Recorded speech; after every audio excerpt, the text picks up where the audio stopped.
Hi everyone, it's Elise here from the New Hampshire Food Bank Cooking Matters program. I am here today to make stovetop macaroni and cheese with you. So, as always, my hair is up, my hands are washed, and I have my mise en place here, which is going to make my life a lot easier when I'm about to get cooking, which my water is already boiling and a lot of my things are ready to go. So I'm just going to kind of show you how to make macaroni and cheese from scratch at home. This is a great recipe because I don't know about you, but I loved macaroni and cheese growing up. And this is kind of just a little bit healthier version of macaroni and cheese. And whether you take one substitution that you like from here or you take all of them that I do to make it a little bit healthier, you're still going to be making an impact on getting a little bit more nutrition into your meal. So what I have here today, I have my recipe, of course. I've made it so many times, but it is right here in case I need to reference it. I have 4 ounces of cream cheese. I have my butter and my flour for the roux. I have my cheese already grated. I think it was just cheaper. It was like 2 for $4 or something, but you can always buy it in bulk, especially if you're eating cheese for other things and have the kids be part of grating it or grate it yourself. I have my milk, my salt and pepper, and then the broccoli. It doesn't call for the butternut squash or the onion. These are 2 things that I'm doing to make it a little bit more nutritious and get more veggies into the meal. And what I did here was I just put the butternut squash in this dish with a little bit of the milk that I'll need and kind of mash it up with this fork. But I think that you might be able to find it, depending on your grocery store, already kind of pureed for you in a little package. I usually just throw it in the microwave and kind of blend it in with my roux. So I'm going to put the pasta in. I like my pasta al dente, which is it's kind of like a little bit chewier. It's not super soft. I don't like when my pasta falls apart. So I'm going to set that for 9 minutes rather than the traditional 10 to 12, I think maybe. And I have my pot heated up here for my roux. So a roux is it's a French term, and it basically means equal parts flour and fat. And this creates the thickness that's going to be the base of our sauce. So when you're making a roux, I want my butter to start melting first, and then I'll add the flour.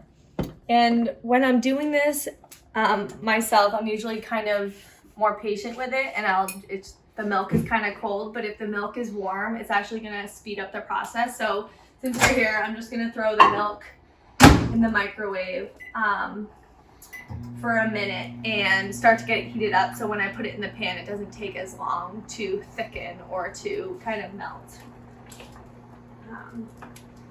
And this is a quick tip. I don't know if it works for everyone, but my mom, when I was little, used to tell me that if you put a wooden spoon on your pot, it wouldn't boil over. So we'll see if that works. I know I can hear it sizzling. Okay, so my roux, we're almost there with this butter. Another tip that I'm going to show you today is, as you can see, this broccoli is raw. So I'm just going to throw it in with the pasta with about 3 minutes left. I want my broccoli still a little bit crunchy, not super soft. So I'm gonna just put it in the last couple of minutes. Something else I've done in the past with the roux is instead of using butter, you can substitute it for oil. Like I said, it's equal parts fat and equal parts flour. So you can use oil too. I've used it and it worked just as well. So here we have the butter. I'm gonna start to put this in so they can kind of get a little bit more broken down. This won't completely allow you to see the roux as it starts to crumble together, but this alleviates another pot or another pan for cooking the onions.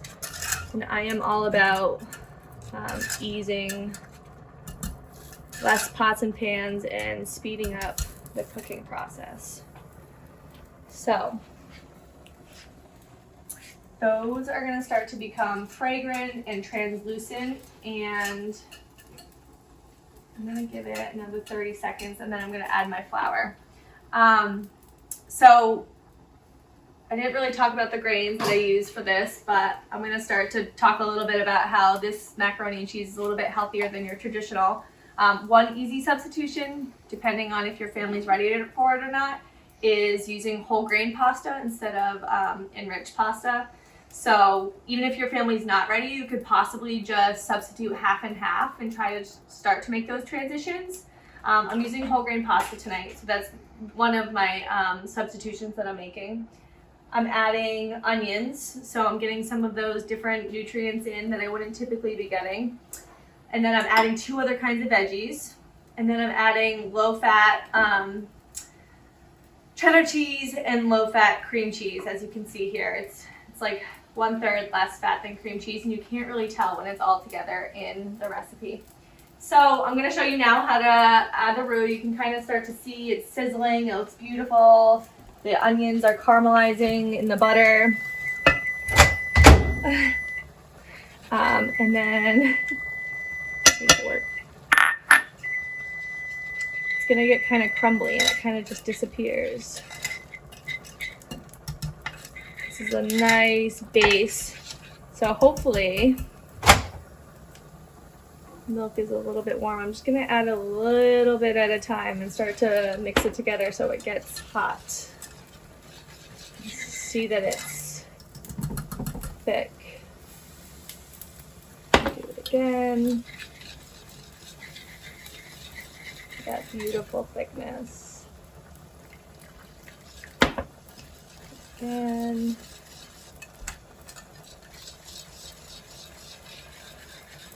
So thick. You kind of know that it's thick because you can kind of see the bottom of the pan when you scrape it away.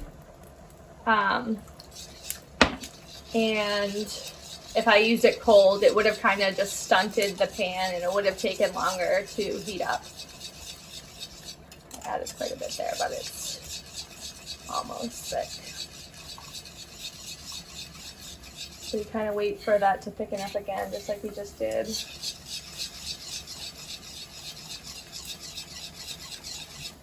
Gonna add the rest of it, let it thicken. And then this is, once it gets a little bit thicker like it was before, I'm gonna add my butternut squash and my cheese, and I'll have my sauce, a base of what I'll need for this pasta dish.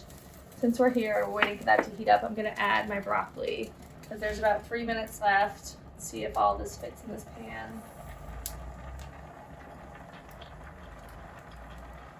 Hardly any water left. Making it work.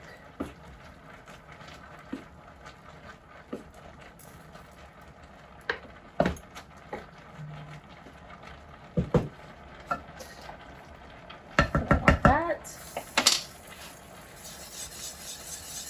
All right. I'm gonna add my cream cheese.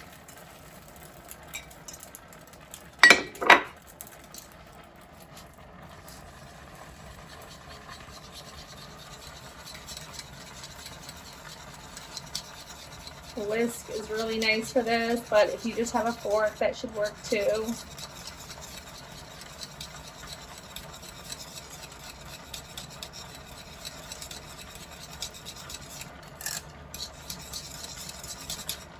It's thick. Adding the rest of the cheese. 4 ounces of cheese and 4 ounces of cream cheese. Cream cheese tends to be a little bit less expensive. It's a great way to add a thickness and creaminess texture to it.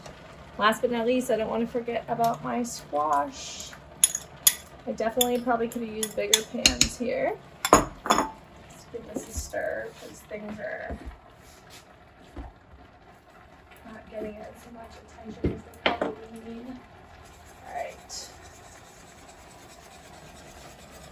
Beautiful orange color. It kind of probably just looks like orange cheese if your family's typically eating some of that orange colored cheese. I know that we do. Sometimes we get the packaged cream macaroni and add some broccoli or something to it. So it shouldn't be super unfamiliar. Let's turn this off. I'm gonna add my herbs, just a little salt and pepper to the roux.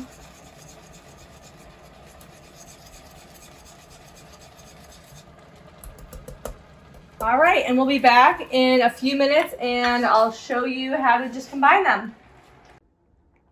All right, we're back. So the pasta and the broccoli is finished. It really only just had like a minute left. Thought I'd save you guys. Just rinsed it out. And I didn't rinse it. I just put it in the colander over the sink. And we have this beautiful roux that we made. Homemade sauce with onions, butternut squash. Smells so good. All right, I'm gonna mix it all together. Sometimes I cook my pasta a little less too because all of this moisture of the roux is gonna also kind of soak in there. So it's already gonna kind of cook a little bit more than what it calls for. It's creamy and delicious. All right, what do you think? Should I try it? Let's see.